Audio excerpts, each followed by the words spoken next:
Well, let's take you to India now, because the country is estimated to overtake China as the world's most populous country by the end of April, with more than 1.4 billion people, according to the United Nations. India's youth demographic makes up around 65% of that massive number, and experts agree that's a huge potential for economic growth. But there aren't enough women in the workforce, and efforts are underway to change this, as my colleague Arunodaya Mukherjee went to find out.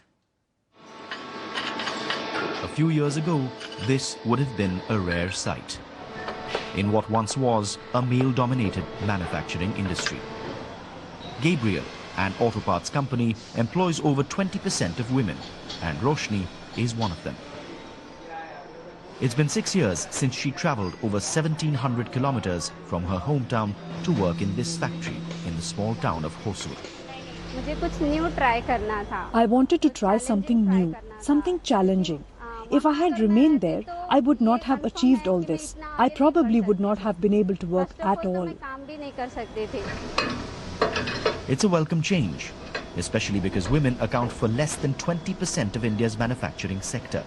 Companies like Gabriel say it makes sense to invest in female employees, since their attrition rate is much lower than male workers.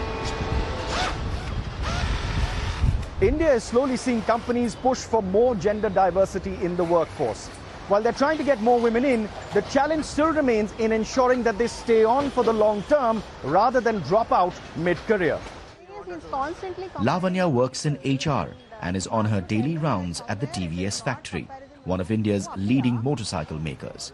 8 years ago, the engineering and management graduate chose to focus on motherhood after having 2 children in quick succession. Getting back to work was tough. Don't look at the compensation package. They are very polite about it. Ultimately, what they were saying is take a 20-30% cut on what we are drawing last drawn. Like, I'm already behind my career by 4 years. Lavanya is not alone. In India, only 32% of women work after they get married. Lavanya finally found work at TVS under their Unnati or Progress program for women who've dropped out. It offers flexible working hours, mentoring and training to women trying to re-enter the workforce. In India, nearly half the population is female, and yet in the last 2 decades, the number of working women fell by nearly 15%.